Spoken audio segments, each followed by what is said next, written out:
the government pays you to learn French. A lot of things you all don't know about Canada. And that's why I'm making this video. Precious is here to spill. Yeah.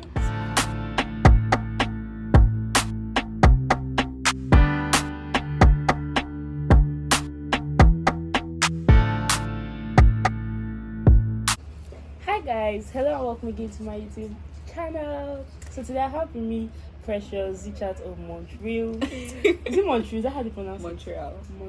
Yeah. Because before I thought it was Toronto. Later I heard Toronto. Okay, no, see that one. It depends on whatever floats your boat. Ottawa. Yeah, that Ottawa. So today me and Precious are just going to be gisting about life in Canada as an international student from Nigeria. Yeah. I think Precious has been there for how long? Over a year plus. Okay. How has it been? Me, I don't want to hear any sad stories. I just want to hear vibe. I hope there are a lot of sad stories, but then just like every country has its good, has its bad. But there are a lot of things you all don't know about Canada. And that's why I'm making this video. Precious is here to spill.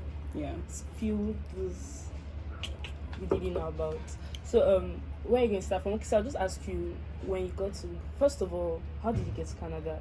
Did you use an agency? Did you have a friend that told you what to do? So I used an agency. Okay. I won't say it was the worst decision I made, but it's very possible for you to do yourself. I was very busy, and I wasn't ready to go through the process of reading about or learning about what I needed to do, so I just used an agency. And they made my life, they didn't make it any easier, to be honest, because I was very involved in the process, and I feel like I just paid a whole lot of money for super service. So if you can do it yourself, you can just try and do it yourself, honestly. I feel like a lot of people believe agents have affiliation with school, so like there's no way I won't get. Is it possible to use an agent and still not get admitted? Of course. Oh wow. Of course. I thought once you use an agent, admission is sure for you. It depends though. For me, Concordia University didn't have any affiliations with Concordia, so it was basically just my credentials. But sometimes agencies have like affiliations with schools, so for those ones they can actually get you into those schools. It depends on the school actually. So if you're advising anyone right now, just say, sis, it's better you just do it yourself. Just do it yourself. If you need any information, you probably can ask. I think everything is on the internet. Everything is on the internet. Everything is actually on the internet. I have a lot of friends that I met in Canada who did the entire process themselves. Just save you money. If you're getting there, how did you get an accommodation? Did you have someone living in Montreal? Did you have someone living there, or you booked accommodation before you traveled? So I think my process was, I don't know if it was the best decision I made as well. I think I made a lot of bad decisions when I was moving to Canada.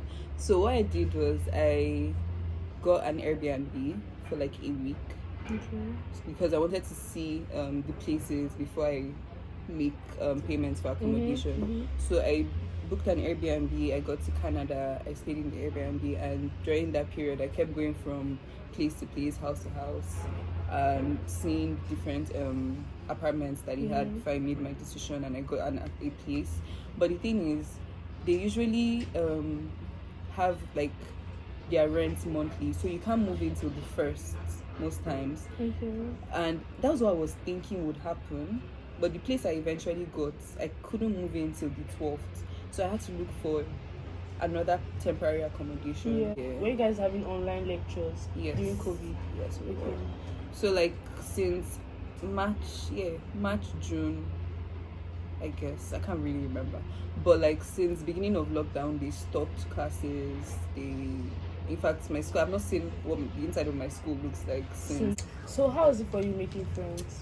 Because me, I just feel like when I think of Canada, I think of loneliness.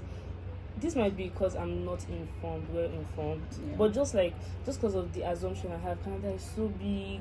Canada, there's a lot of winter, and once it's winter, most people are indoors, and once you're indoors, it's like equal to, except you're a person that you like to stay indoor by yourself. So did you experience loneliness? Did you experience depression? Did you experience culture shock? Everything. Just be taking it as you're saying it. You experience every single I don't know, every emotion that you can experience. For me, I didn't make friends immediately. The hostel helped, like I said. I made friends there, but after I left the hostel, it was hard catching up with my friends because school had started. Some of them were in undergrad. Okay. But I didn't make friends till like November. Yeah, deep into November, like ending of November. And that was because somebody just randomly messaged me on Instagram. The guy messaged me and we became friends. From the get-go, we just let ourselves know our intention. I just need friends in Montreal, and he was like, yes, so he's actually just trying to make more friends and all. So he introduced me to this group. It's a church group in my university. I'm in Concordia University, so they have like this church group there. And so he was like, there are a lot of Nigerians that go for it. I should come one of these days. So I went. Everybody was welcoming. I made friends there. Those ones invited me for their own programs and stuff. I went there, met new Nigerian friends. You definitely meet people you vibe with. Some I did not vibe with. So like that, get invited. People I don't know, maybe it's just the Nigerians there that are welcoming in general. So they just kind of accepted me in their circle, and that was it. Like personally, I keep saying once I go for masters, I will look for not just any church, but I'll look for the closest church that has African, because I feel like church is such a safe place to make friends. You've been in Canada for almost a year or more than a year now. Have you experienced racism, and what's your take on racism in Canada as a whole, or where you are located? I would say that I have, and this is because I don't know how to phrase it. Racism in Canada is very subtle. Like, it's not in your face. Yeah, like that. They are doing it, but they are doing it, but you will not even know if it's racism per se. But you know when they ask you all these silly questions like, oh, so you people speak English, or I think that is everywhere. Somebody is like, that I speak good English, but my voice is supposed to be blah, blah, blah. Like, I'm like, this is how I speak. Yes. Like, what exactly? Come from the bush or exactly. So like, those are the kind of things that they don't. I think they're as ignorant as people in America.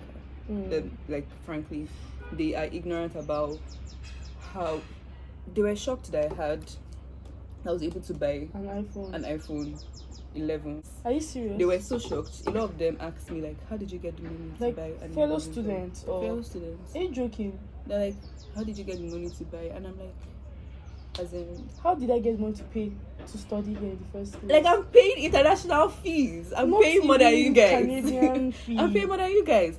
And when I told them, okay, I was able to pay for it, they were like, okay, that means you're paying in installations. I'm like, no, I bought it outrightly. Because like they basically live on debt. Yeah, they actually believe that's what. Because Canada is a country full of immigrants, so I feel like they should be more knowledgeable about things. Oh my God, Montreal has a lot of immigrants. Isn't that where Quebec is? Yeah, that's Quebec. And Montreal they speak is French. Yeah, they speak French. And they have a lot of immigrants. Wow. That's like different people from different places, different cultures. They mix the Indians. Indians are everywhere. Name it. Indians are everywhere. Well, true, or should I say Asians? They are everywhere. Ça va bien, merci. Ça va. You speak French? I don't speak French. But I know that from primary school. I was shocked when you said I know so. I was not asking myself, do you wait? What's the answer? But yes, I know French. The good thing about Montreal, I don't know if it goes outside Montreal, but like the government pays you to learn French. They have like programs that pay you to learn French. They pay you, they pay for you to learn. They pay you. As far you go for the program and they pay you per hour or something. So you're not paying to learn it. No, but no, they have like my school now. If I want to take a particular course, I might have to pay for that. Okay. But they have like government programs where if you attend those particular ones, you get paid. As an international student, you don't need PR or anything for it. I think that's really nice. That's why people keep saying Canada is open for immigrants. First of all, we're going to have a part 2 of this video, guys, so just stay tuned. The part 2 is going to be, there's a lot to be said. Yeah, like I know earlier we said we were going to do a lot of spilling in this video, but I just wanted her to like tell us what she knows, and rather what her experience in Canada has been like. Then the next video, you know the secrets that lies in Canada. So the last question I'm going to be asking Presh is about education in Canada. So like when you got there, did you have to learn a new method of reading or attitude to work and all of those things? Because I hear the education system is quite different there, but was it easier coming from a tougher education system here in Nigeria? Wait, which one is tougher? Nigeria. Yes, now like because Nigeria they make everything so difficult. They make things difficult for us, quite alright, but there they make things easier for you, but it's more difficult for More me. system, maybe more system. I feel okay when I was back home. I had, I don't know, maybe because it's undergrad, and when I was doing this masters, maybe that's why that one was harder. But I feel there's just much work that they make you do in Canada than here. Here, they just hand things to you, and you're supposed to just take whatever they give you and give it back to them. So it's just exactly. There's not much thinking that goes into your schoolwork. But there, they're not teaching you. Like they'll teach you, but most times I don't know. It could also be my course. Yeah, I was going to ask that. Do you think it's specific to your course? I think it's also have other specific to friends my that course, say the because same my thing? other friends sometimes they say they also teach them. You know how the lecturer comes and is teaching on the board, but they don't do that in my own course. My course, they just give you readings, and their readings are like articles, sometimes books, like for a week, per week. So you're always reading, and I think it's my course. Do you have lectures Monday to Friday, or there are days when you do not have lectures? There are days I don't have lectures. Like, so they understand what you're talking about, in case there's someone watching that wants to do that same course. What course did you study? Okay, yeah, I'm doing my master's in public policy and public administration at Concordia University. Because we have another video to do, I'll just end this one here. Yeah. The next video, I think I should watch that one. I have hyped that one to See, watch people should already. watch it. So let me just for now, and I'll see you guys on the next video. Bye guys.